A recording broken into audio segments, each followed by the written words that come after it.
it's me Shikha and I'm here to discuss the chapter Real Numbers. I hope this video would be beneficial for the student who are preparing for the class 10 board examination.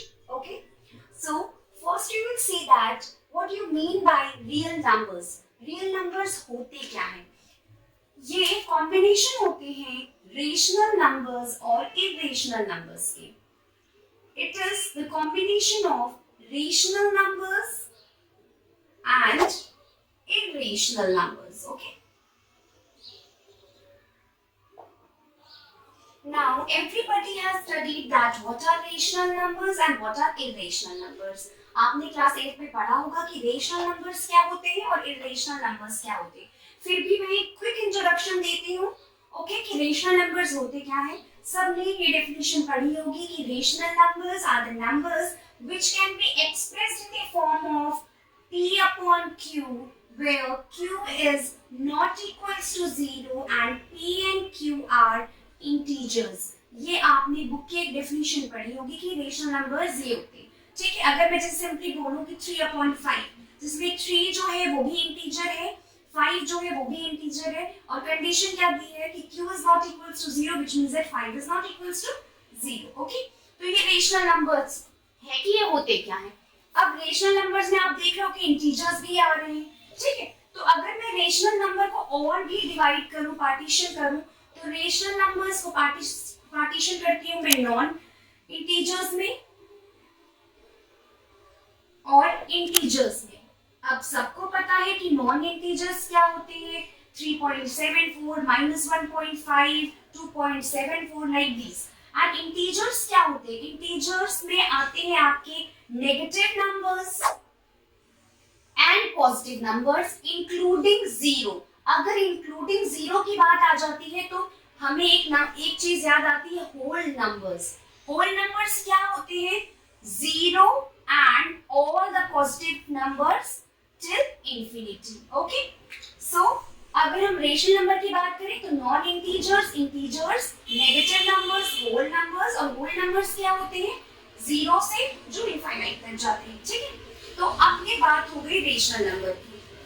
And what are irrational numbers. Now irrational numbers किस तरीके के. √2, √3, pi like these are irrational numbers जो कि आपने 9th class में already पढ़ ली. ठीक है, तो ये क्विक इंट्रोडक्शन था कि रियल नंबर्स होते किसके कॉम्बिनेशन है, रेशनल और इरेशनल का. ओके, तो अब हम आते हैं एक्चुअल में. अब हम इस चैप्टर में पढ़ेंगे क्या, रियल नंबर्स में क्या पढ़ेंगे. आपका पूरा चैप्टर 2 पार्टीशन में डिवाइड है. ओके, पहली चीज है यूक्लिड्स डिविजन एल्गोरिथम. इसको ऐसे लिख सकते हैं, Euclid's division algorithm.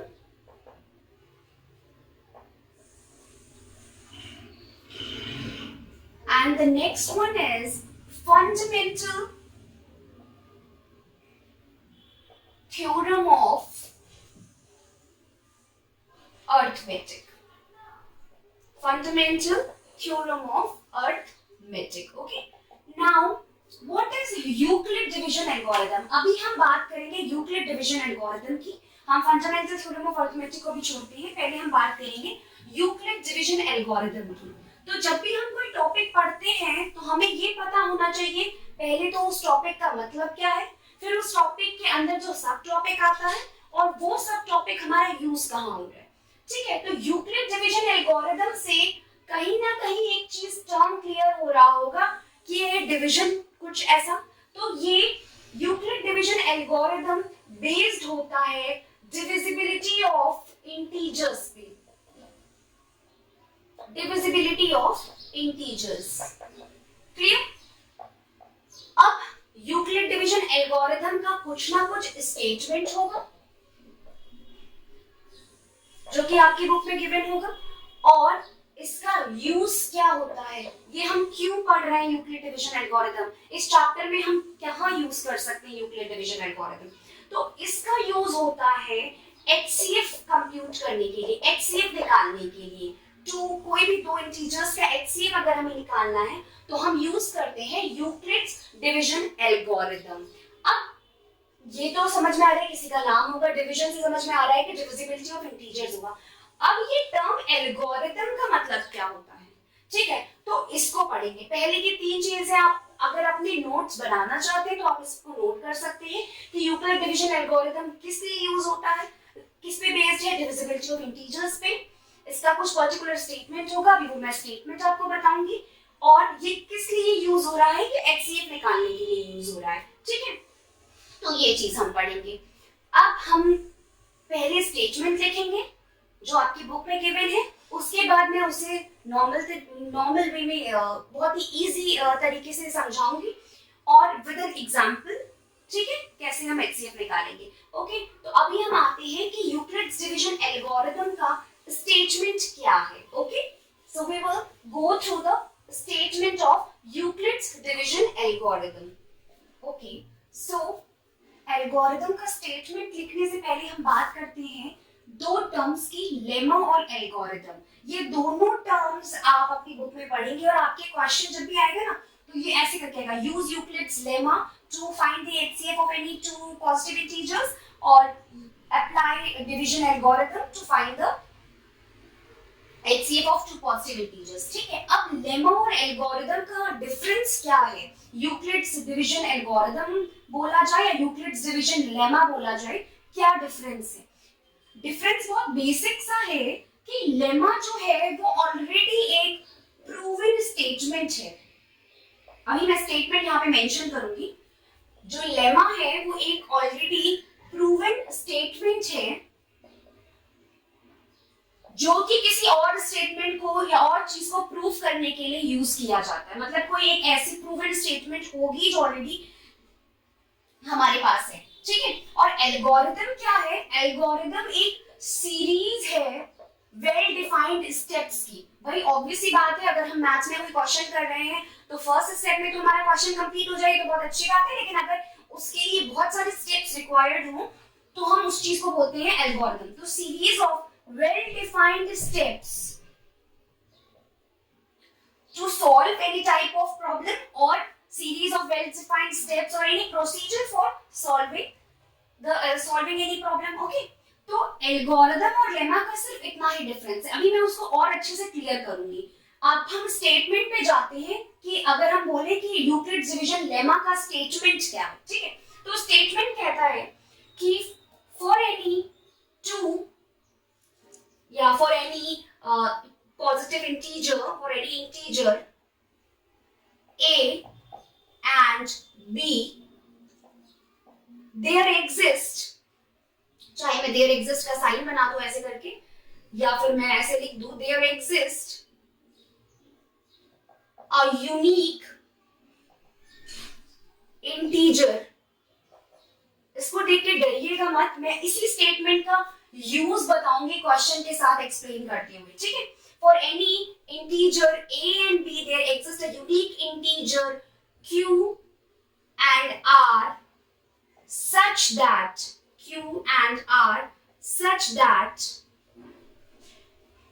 a is equals to bq plus r। यही सब चीज है पूरे रियल नंबर्स में यूक्लिड डिवीजन एल्गोरिथम लेमा, ये चीज आपको पता होनी चाहिए। और इसके साथ एक कंडीशन कि r कहाँ लाई कर रहा है, 0 से b के बीच में। r 0 भी हो सकता है, 0 से बड़ा हो सकता है, बट b से छोटा होगा, b के बराबर नहीं होगा। This sign represent that r should be greater than 0 और equal to 0 but less than b, ठीक है। तो ये एक स्टेटमेंट है, इसको मैंने बोल दिया कि ये लेमा है हमारा। अब इस लेमा को यूज करते हुए मैं अपना एचसीएफ निकाल लूंगी कोई भी दो इंटीजर्स का, ठीक है। अब फिर एल्गोरिथम क्यों बोल रहे हैं?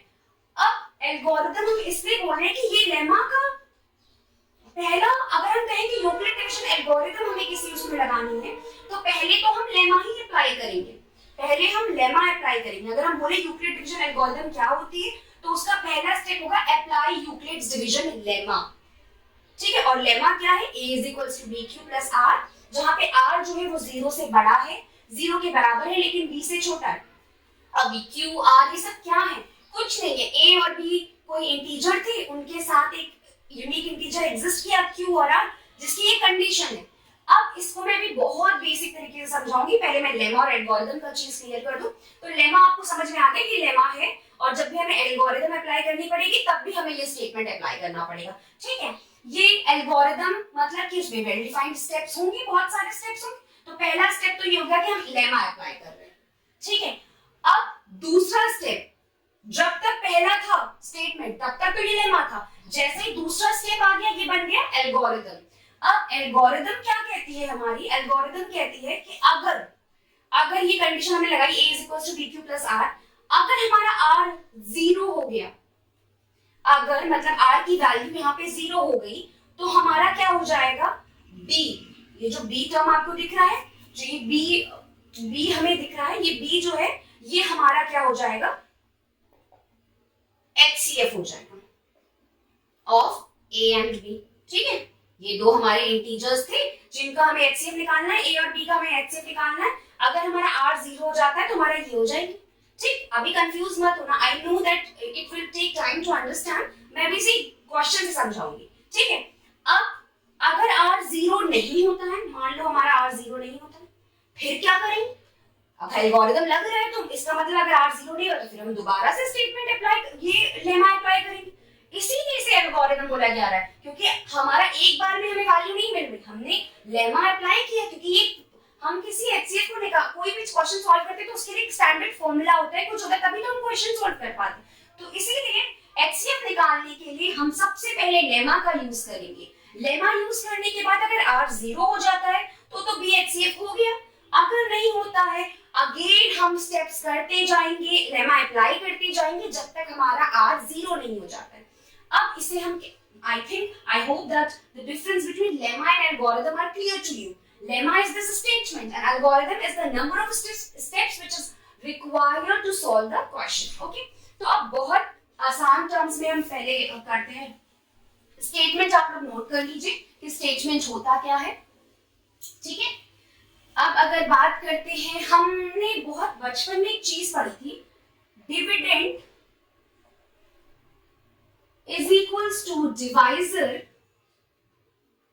into quotient, मैं इसे Q से लिखती हूँ, प्लस रिमाइंडर, ठीक है। अगर हम सिंपल सी बात करते हैं, मैं इसको पूरे को, जो आपको स्टेटमेंट अभी समझ में नहीं आ रहा होगा शायद या डिफिकल्ट लग रहा होगा, उसमें बहुत ही बेसिक टर्म्स में समझाने की कोशिश करती हूँ। ये हमारे पास 9 है, ये हमारे पास 4 है, मैंने इस 9 को 4 से डिवाइड किया, मेरा क्या आया 4 2 8 and this what I got, it is 1।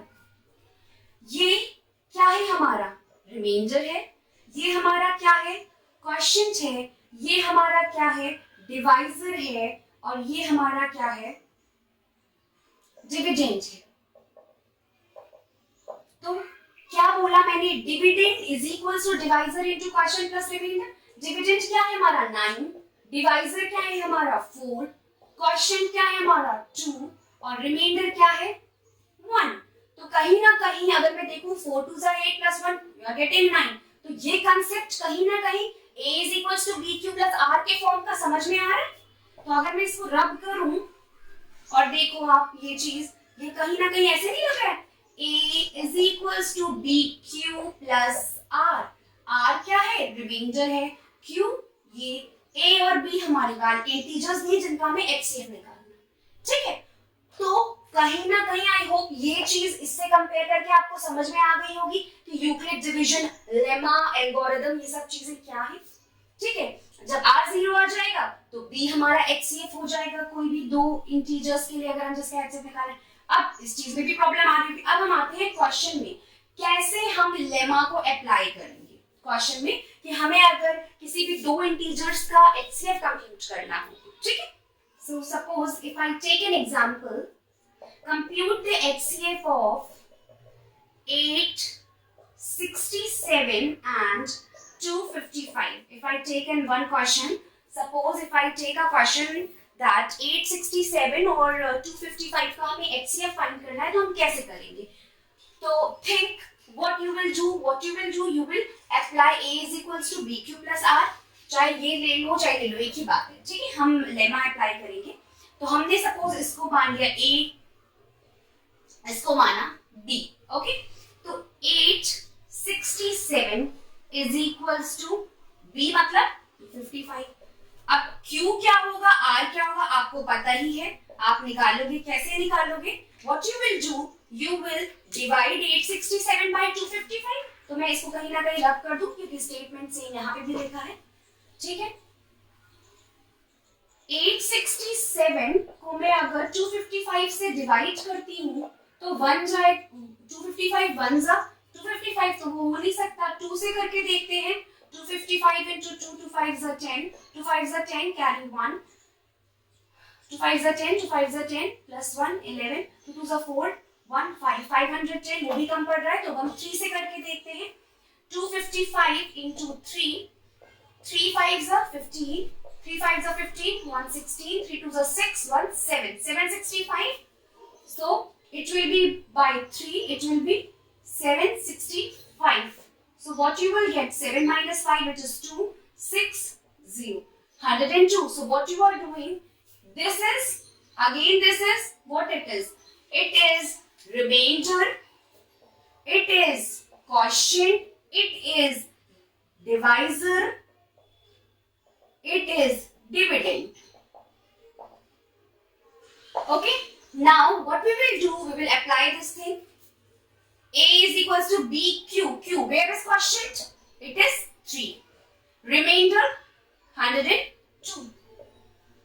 अब अगर हमारा रिमाइंडर 0 हो जाता तो हमारा HCF क्या होता, ये B टर्म होता, बट अभी हमारा रिमाइंडर क्या है, 0 नहीं हुआ है। तो again we will apply, now what A and B we will take, now अब हम क्या लेंगे A और B को, अब हम A लेंगे 255 को। देखो पहली चीज में हमने लेमा अप्लाई किया, हमारा नहीं आया आंसर, हमारा R0 नहीं हुआ, अगर R0 हो जाता तो हमारा 255 ही हो जाता है, HCF 867 और 250 का, लेकिन R0 नहीं हुआ। Again we what we will do, we will take 255 and 102. Now this will be A and this will be B. Again question निकालना है हमें, रिमाइंडर निकालना है, देखना है कब 0 होगा। फिर हम अप्लाई करते हैं सेम चीज, क्या करेंगे, 102 को डिवाइड करेंगे, 255 को डिवाइड करेंगे 102 से, 102 1 जा 102, 102 को अगर हम 2 से करते हैं तो क्या आएगा, 2 1 जा 204 ही आ रहा है, ठीक। 3 से करते हैं ज्यादा आ जाएगा तो हम 2 से ही करेंगे, ओके। तो 102 into 2, what you will get, 2 2s are 4, 204. So what you will get, 2 204.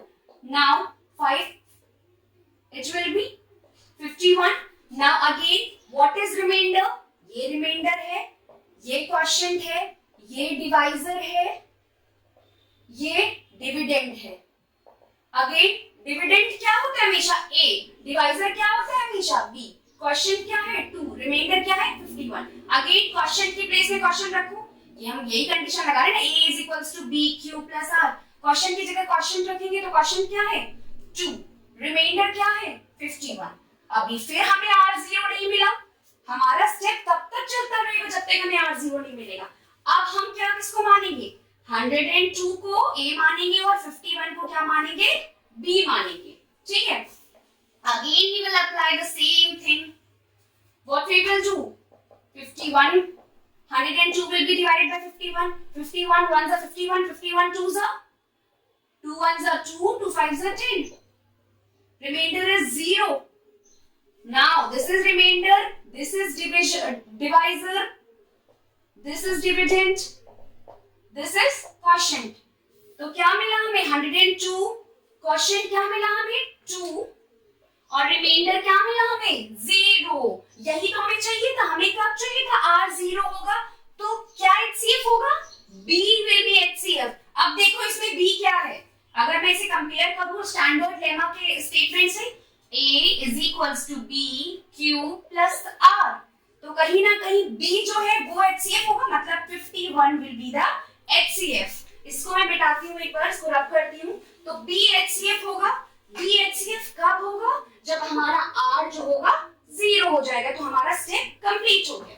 It means that your 51 is the HCF। अब अगर हम कहें HCF of 867 255 बोले, चाहे बोले HCF of सेकंड स्टेप का 255, 102 इसका बोले, चाहे बोले HCF ऑफ 102,51, सबका HCF क्या है 51, क्योंकि एंड में तो HCF 51 ही आ रहा है।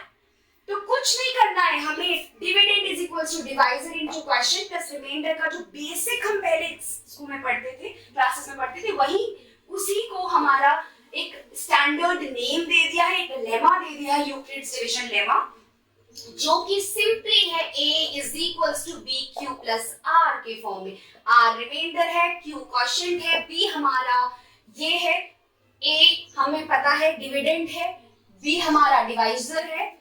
आराम से हमारा क्वेश्चन सॉल्व हो गया। ए हमारा क्या हो गया, ये 102, बी हमारा क्या हो गया 51। हर क्वेश्चन में जब तक हमारा आर 0 नहीं आ जाता है, 867 और 255 का जब हमने प्रोसीजर स्टार्ट किया तो हमें 102 ये जो आर था वो 0 नहीं मिला, तो हमने प्रोसीजर रिपीट किया। फिर हमने 255 जो बड़ा होता है उसको ए मान लेते हैं, जो छोटा होता है बी मान लेते हैं। फिर नहीं निकला, 51 और 102 बचा इस स्टेटमेंट में, फिर हम 102 बड़ा था इसको हमने ए मान लिया, 51 छोटा था हमने इसको बी मान लिया। अब हम कोई भी क्वेश्चन किसी भी HCF हमें निकालना हो, हम ये अप्लाई करके कैसे भी करके हम ये अप्लाई करके आराम से HCF निकाल सकते हैं। ओके, आई होप ये क्वेश्चन समझ में आ गया होगा। एक और क्वेश्चन हम डिस्कस करते हैं इस वीडियो पे based. Okay, so now this is our next question. We will compute the HCF of 306 and 657 by this lemma A is equals to BQ plus R। और हम ये क्वेश्चन तब तक करेंगे जब तक हमें स्टेप्स तब तक करेंगे इस क्वेश्चन में जब तक हमें रिमाइंडर जो है वो 0 नहीं मिल जाता है, R हमारा 0 नहीं हो जाता है। ठीक है, अगर R 0 हो गया तो हमें B जो मिलेगा वो HCF हो जाएगा। ठीक है, तो अब हम पहले ये केस डिस्कस करेंगे, उसके बाद हमें दो और केसेस डिस्कस करने हैं जो HCF वाले नहीं है, वो हम लेमा अप्लाई करेंगे, उसमें आपको कुछ स्टेटमेंट्स भी लिखने होंगे।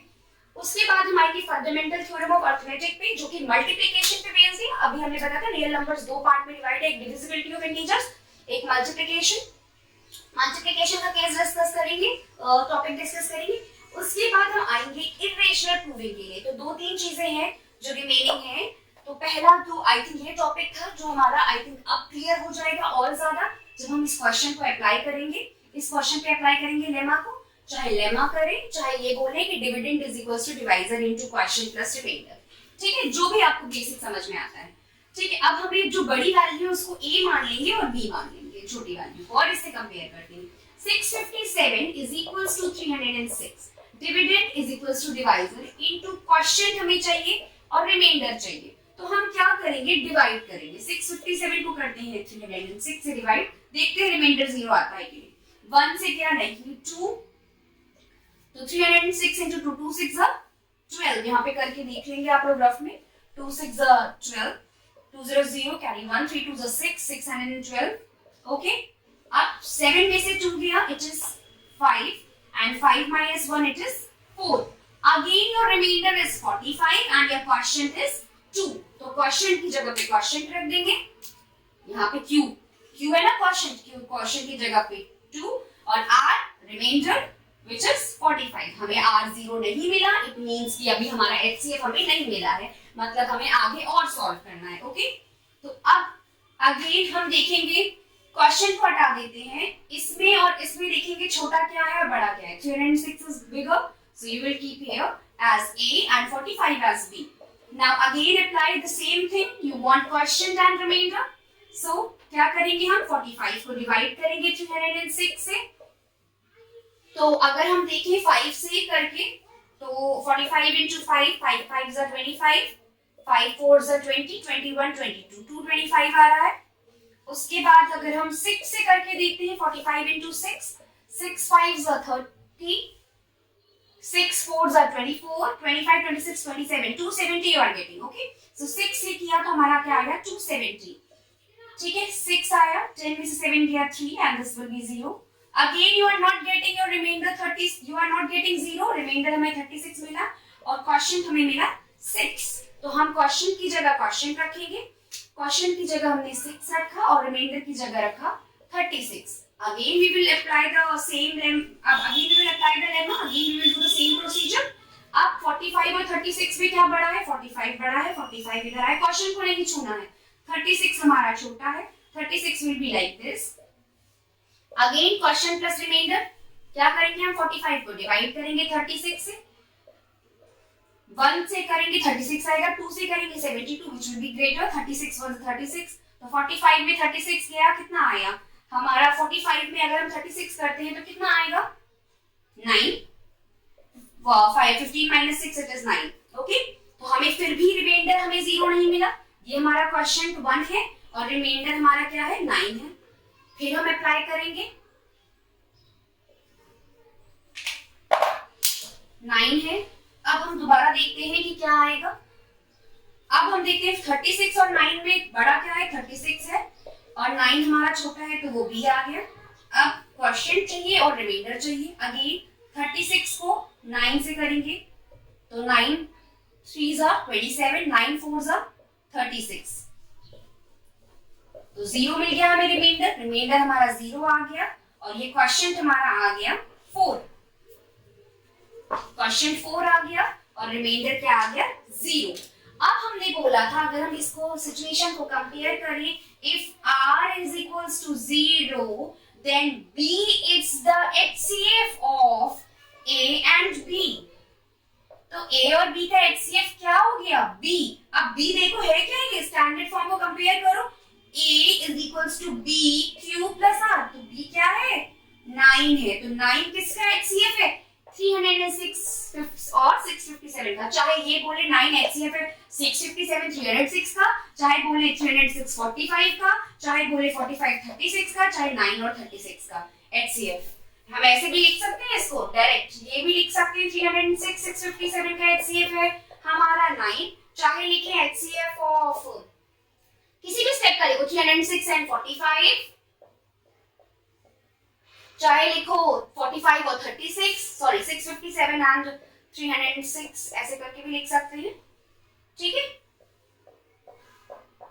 और HCF ऑफ 45 एंड 36, चाहे लिखें HCF ऑफ 36 एंड 9, लिख कैसे भी सकते हैं, आएगा HCF 9, ठीक है, क्योंकि हम इसी में मल्टीपल स्टेप्स कर रहे हैं, इसी क्वेश्चन को हम और पार्ट्स भी कर रहे हैं, ठीक है। तो हमने क्या किया, फर्स्ट हमने लेमा अप्लाई करी, उसके बाद इस क्वेश्चन को सॉल्व करने के लिए रिक्वायर्ड स्टेप्स लगे, इसको एल्गोरिथम बोलते हैं। जब r हमारा 0 हो गया तो हमने b को HCF बोल दिया ab का, चाहे आप लेमा बोलो चाहे इसे बोलो a और b हमने इंटीजर्स के लिए नाम दे दिया है, चाहे बोलो dividend is equals to divisor into quotient plus remainder, वो बोलना आई मे बी आप लोग के लिए इजी है क्योंकि आपको q और r से क्वेश्चन का रिमाइंडर समझ में आ रहा है। तो डिविडेंड a मान लो b मान लो divisor, clear. I hope you like this video. अगर आपको ये वीडियो अच्छी लगी हो और आपके लिए आपको हेल्पफुल लगी हो तो प्लीज इसको देखिए और ट्राई करिए क्वेश्चंस को करने की, ओके। Thank you.